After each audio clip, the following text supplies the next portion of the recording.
And here on the executive stage, I would like to welcome Romain Bauchet, CEO of Aramis Auto. I'm sorry if I'm butchering names today. That's and fine. Julie Chevalier, good morning. Hi. Bonjour. Good morning. Yes, the stage is yours, guys. Thank you for being here. Thank you, Roberto. Hello, Romain. Hello, everyone. And thank you for joining us today. I'm very happy to introduce Romain Bauchet, CEO of Aramis Auto. The pronunciation was very good, Roberto. And Romain is someone I had the chance to work closely with over the years. Romain has been leading a deep lean journey at Aramis Auto, not by applying tools, but by rethinking leadership itself. We've spent a lot of time together actually on the Gemba and even traveled to Japan to study Toyota practices. Those experiences have shaped a very authentic and practical view of what lean leadership really means. And today, Romain will share a CEO perspective from 8 years of daily practice and invite us to rethink leadership for a fast changing world. So let's think different, think lean, lead differently. And Romain, thank you so much for being here. And the floor is yours. Thank you, Julie. Thank you, Roberto, and good morning or good afternoon, depending on where you're connecting from. And good morning to everyone. It's 10:30 in Paris. I'm really happy to be here and to be sharing my perspective on the lean approach and what does it mean for a CEO. The reason why the talk is named Think Lean, Lead Differently is that because lots of other executives or CEOs, when they come to me and discuss about lean, they come to talk about the tools, the TPS, the Kaizen, the pull flow, etc., etc. And of course, it's very important. And I started by studying that years ago. But I've come to realize in the last 5 years, being the CEO of Aramis Auto, and that it's not only about the tools, but also a lot about the mindset, the spirit with which we practice lean. So I will try to share my take on this. Not saying this is the truth, but just my perspective and how I understood it over the last years. Maybe just a quick word about Aramis Auto. Aramis Auto, we are an online car selling company. We've been created in 2001. We have 30 points of sales in France. And what we do is we buy used car, we refurbish them in factories, and we resell them to customers, individual customers, private customers. And since the beginning of the company, our target has been to simplify the customer journey when purchasing a car. So we have a whole lot of warranties and making sure that we deliver a 5-star experience to our customer. So that's basically what we do. And so we've come to practice lean for a couple of years now. And maybe I would start with this. Does it work? Yes, it's work. It has been working very well for us since we started to do lean, to practice lean. You can see evolution of the customer satisfaction, employee satisfaction, or market share. It has all the KPI by all measures. The performance of the company has been improving. So I will maybe now explain how we came to practice lean. Actually, the founder of the company, Nicolas, was interested in the lean thinking, and he had tried to orient the company with the lean approach years ago, but he did it by hiring consultants, different firms of consultants. And although it did had an impact on the company, it was not always stable in time. And actually, the true change started in 2017 when Nicolas found himself a sensei in the person of Michael Ballet, with whom he started to work on a monthly basis on the Gemba. He started to practice himself, to change himself, practicing lean, understanding TPS, and redefining somehow his role as CEO, because he was then conceiving his role as being the sensei for the company, or the sensei for his executive team, in which I was part of at the time. And this is how we started our lean journey. And the first chapter of our lean journey was with Michael and Nicolas on the Gemba teaching us. At the time, I was head of sales in the XCOM of Nicolas, and between 2017 and 2020. And as of 2021, I took over the role of CEO for Aramis Auto in France. We're also based in 5 other countries in Europe. But I took over this role and started to practice it also very differently from what I had learned between 2017 and 2020. At that period, I had mostly learned the TPS, the different tools. And then what I came to realize over the last 5 years is that the TPS is probably the logical aspect of the lean practice, but there is something also very important that is also a prerequisite to practice lean in the right way as a leader, which is the Toyota way. Which we could consider the spiritual way to practice lean. So we have limited time today, so I will quickly go through the 5 principles, the values. I don't know how we can call them, but that you see on the screen, just to try to share how we are addressing this and what it means for a lean leader to embody the Toyota way. And maybe I will start with a challenge as the first principle. Why? Because I guess as a CEO, as an executive, what you try to do is to get your company moving. You try to get your people moving in the right direction. And the challenge is actually probably a good starting point. And in a traditional company, a traditional manager would probably have an approach of that we can call a command and control, defining exactly what he expects, what he wants the people to do, and then making sure that people are actually executing his instruction in the right way. And in such a company, the leader would almost always react to different crises. That would be what we could traditionally expect in a company. A lean leader for us, the challenge principle help leaders to have a different approach on that. We are opposing the command and control approach to an orient and support approach. We believe that the role of the lean leader is to frame the right challenges for the team. Instead of telling them what to do, it's telling them what we want to succeed, what we want to succeed, and asking them how they can help us go there. Not telling them exactly the path, but making them define it and supporting them in the way they are defining it. So the role of the lean leader for us is a lot more focused on framing the right challenge, giving thinking framework to the team so they can better orient themselves autonomously. This is one key element. The other key element is to make sure the challenges are always oriented toward the customer's need, because on a daily basis, all the team, they tend to look at their own teams or their own issues and sometimes lose the focus on the customer. So for us, the lean leader is always bringing back the focus to the customer. And of course, the challenge is also the raise the bar approach, making sure that we are targeting ambitious goals that make us think very differently from what we are doing on a daily basis.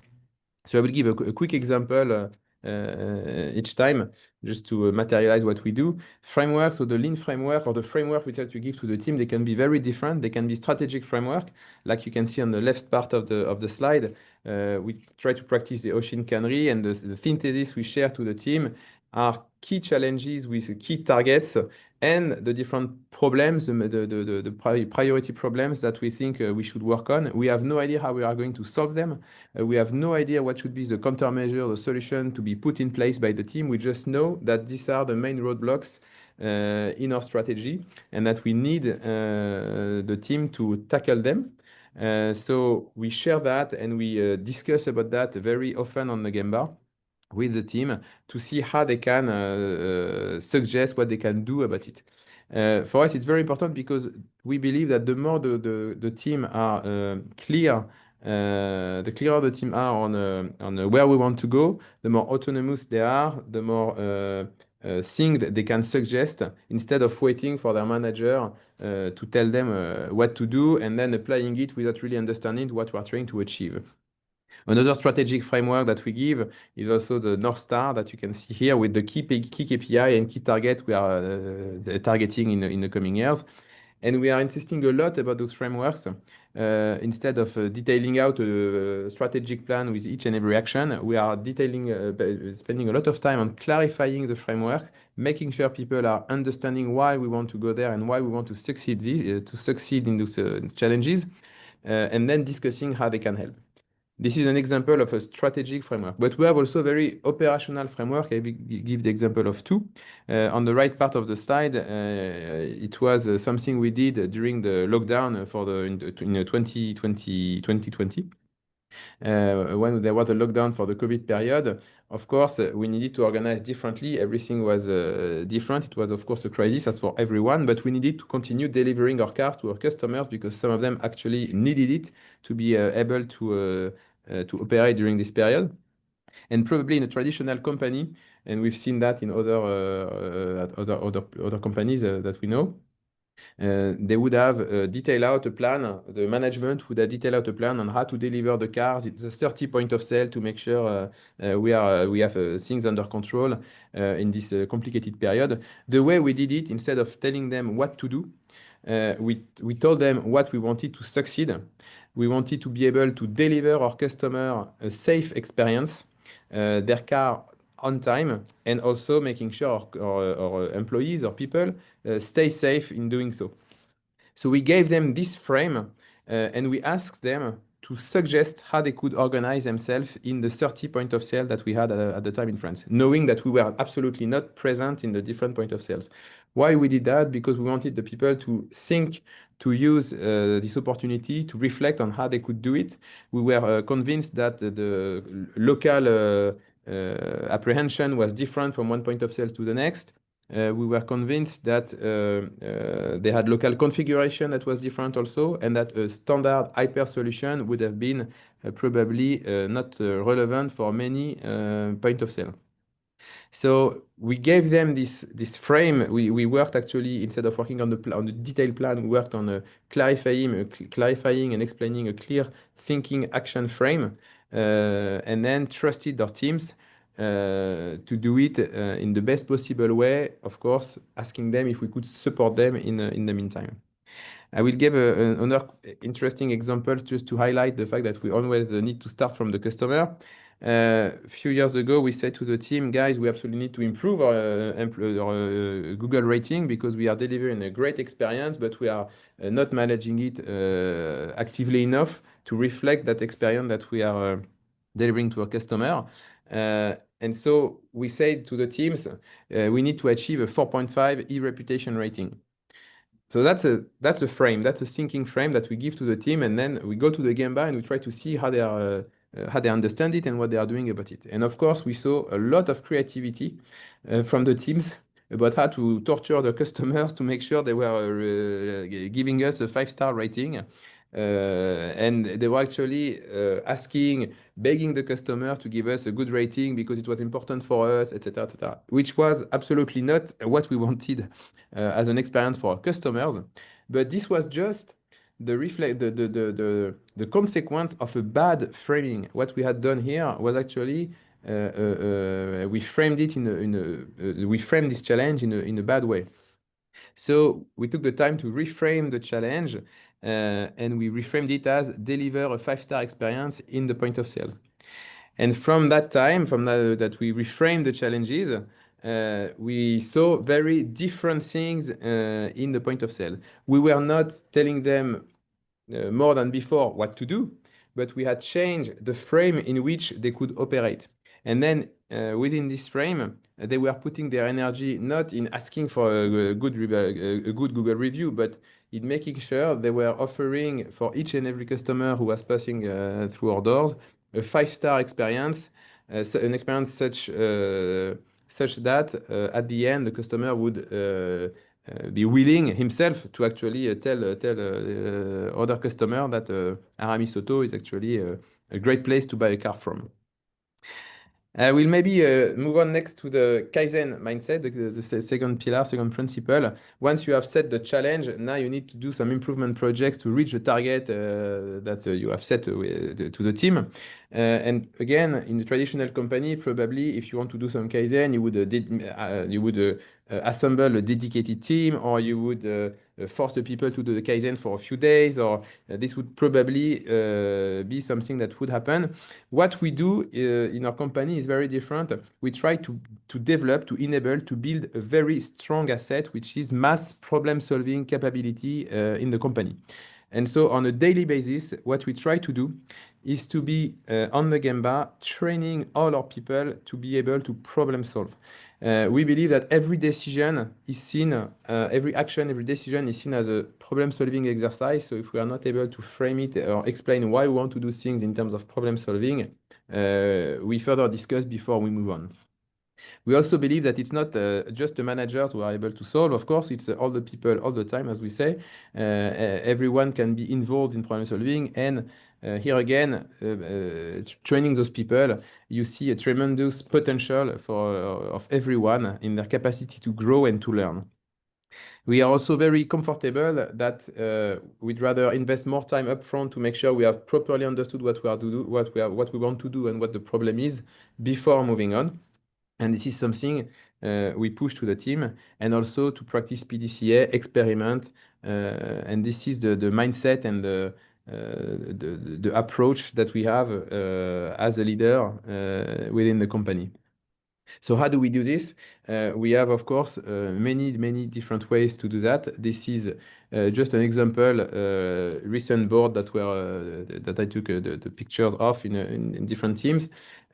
We have different formats, what we call 5 column, which is a one-line problem solving. We have a more structured Kaizen. We have suggestions. We have A3s. Everyone is participating, from the top management with writing A3s to each and every sales representative who are doing 5 columns, what we call 5 columns on a small problem that they have met on during their daily life.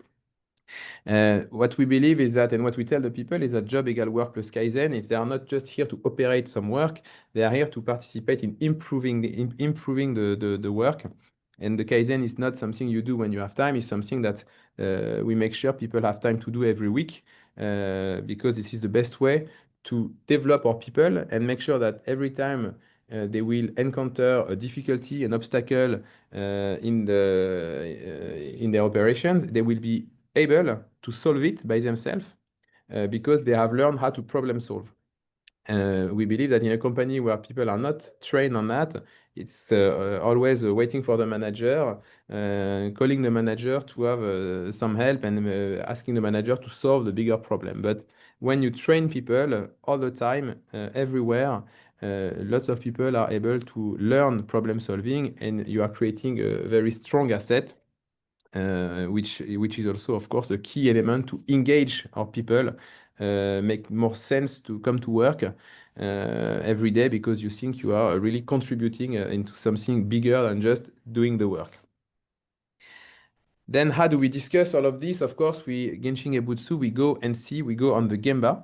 We don't practice reporting by department's head in big meetings to see how the projects are going and whether we are going to reach the challenge that we have set. I, as a leader, as a CEO, I almost have no meetings in my agenda. I just have Gemba walks almost every day in all departments, from IT to factories to sales. And I think that's probably one of the structuring points as a CEO or as a lean CEO, a lean leader, to make sure you ritualize the Gemba. And this is one thing, if you have to protect one thing in your agenda, that's the Gemba and going to the field. Because this is where you can confirm your assumption, adjust your assumption of how to guide the company, and adjust also your strategy. So of course, to do that, you have some prerequisite. You need to make sure that in every team you go to, they have done some exercises to help understand and visualize the operation. So you can actually then have discussions with the teams on the Gemba, which helps you understand what they have in mind, ask why, understand why they think they are doing this, why they think we want them to do to go in a certain direction, and make sure you can reframe, readjust, exchange. And also, of course, something very important is recognizing that as a CEO, you are going, when you're going to the Gemba, you're going to the battlefield. You are going to see the people who are involved very strongly in improving the experience for the customer. So we say thank you. We ask how we can support them, and of course we also go to the Gemba to meet the team leaders and the people who are making all of this happen. Just a quick example so you can visualize what I'm talking about. This is the Obeya of one of the point of sale I went through recently. In such an Obeya, you have visual management, you have problem solving, you have a skills matrix, you have a Kaizen. We have trained our point of sale manager to be able to lead and use, of course, those tools. But it's not only about the tools. Again, it's going there and making sure we can have a great discussion, understand what they have in their head to make sure we are all aligned. And of course, we are trying to focus on quality, safety, quality, lead time, and cost, and not only about the performance. When you go here, you can have very rich discussion because you can understand how the operations are going and whether we are all aligned in the way we want to develop the team. Something, I guess, that is very important for us is to understand as a lean leader that we cannot force people to do things. The only thing that what we believe is that the only thing we can do is put them in an environment that will orient them in the best possible way. What's important is not what they tell you or what they do when you're here. What's important is what they do when you're not here as a manager. So we try to build those environments to orient them in the best possible way. Mindful of the time. Teamwork, a few words about teamwork. Of course, when we go to the Gemba, we are also looking at the teamwork. We are convinced that nothing can happen without teamwork because we are seeing the company not as a collection of silos and divisions. We are trying to see the company as a customer value flow. And that the only way to make it flow smoothly is that if people are working well together, understanding that the change of one person can be the problem for the next person if they haven't talked together. And also that oftentimes the conditions for success for a certain change is that if everyone is on board. So we discuss a lot about our changes through the A3s and make sure we spend time where the teamwork, I as a leader, spend a lot of time in the areas where the teamwork is not working well or not well enough, because for me this is where the value is. The synchronization between the teams is something that is also very important to acknowledge as a lean leader. And what we say is teamwork is a verb, not a noun. It's not something that happens by magic. It's something you have to work on very intensively. How do we do this? Again, just a couple of examples. How do we drive the business? Before a few years back, before we started our lean journey, our marketing approach was doing its thing, the sales were doing their thing, the purchasing were doing their things, but each and every one were taking decisions without the others knowing about it. It was absolutely not serving the customer well. What we do now is we have a synchronization meeting on a daily basis with a common set of KPI that they have worked on. And it's like they are one unique team serving the customer instead of 3 departments. We still have organization and departments, but this is not how we run the company. We run the company by making the value, by looking at the value stream for the customer. And how to make people agree and work together. The one thing we do is we bring them to the Gemba together. So on the right side, you have an example where we brought to the Gemba in our factories the logistics, the purchasing, the sales to align on what we want to do for the customer. And I was there myself because I know it's difficult to align on some topics. They have injonction contradictoire, as we say in French, contradictory injunctions, or maybe contradictory targets, and we have to reconcile them and understand, make them understand each other. So it's on the Gemba that you build the teamwork. by animating common problem solving. And I will finish with the respect for people that I wanted to quickly say a word about.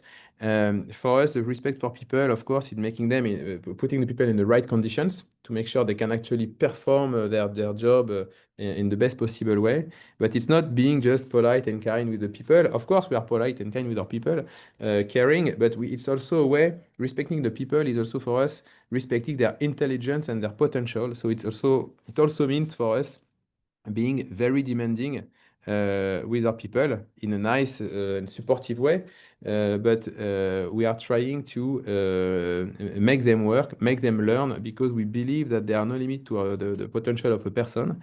And respecting the people for us is also respecting their intelligence and their capacity to solve the problem by themselves and to offer new ways of operating the work. And maybe I will stop here so we have at least 5 minutes for a few questions. The one thing I would finish on is where to start to do all of this. Of course, this is years of learning that I'm compacting in 20 minutes. That would need much more time to be discussed more fully. But the one thing I would say is to first start with a sensei, because it's really hard to do that by oneself. You need someone to show you and show what you're not seeing in the company. And Julie, for me, has been a sensei for a few years now. And of course, I grew a lot thanks to her involvement with me on the Gemba on a monthly basis. And also, if you want, I just recommend those two books, The Lean Sensei and Raise the Bar, where we tell the story of Aramis Soto and how we went to where we are today. Thank you, everyone. And I'm open and available for questions. Thank you, Romain. Thank you so much. That was very, very insightful and inspiring. We got a couple of questions. So I take the first one. A question from, so many questions right now. Yeah, a question from Ketan.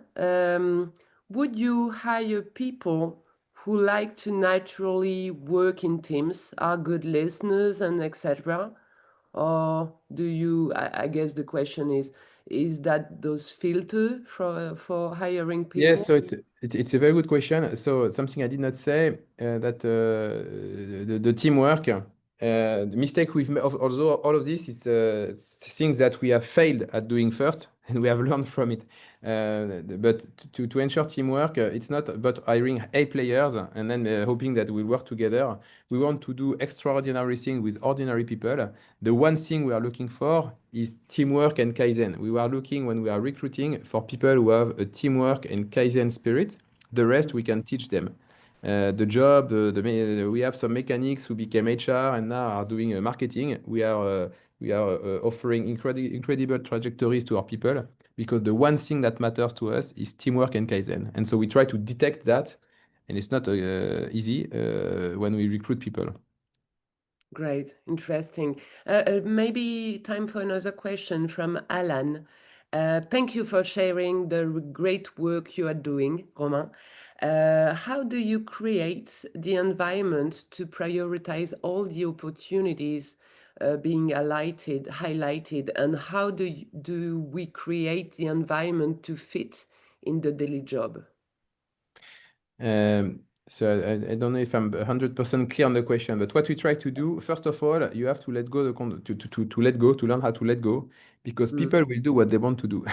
So they are not machines that you can tell them and constrain them to do what you want as a leader.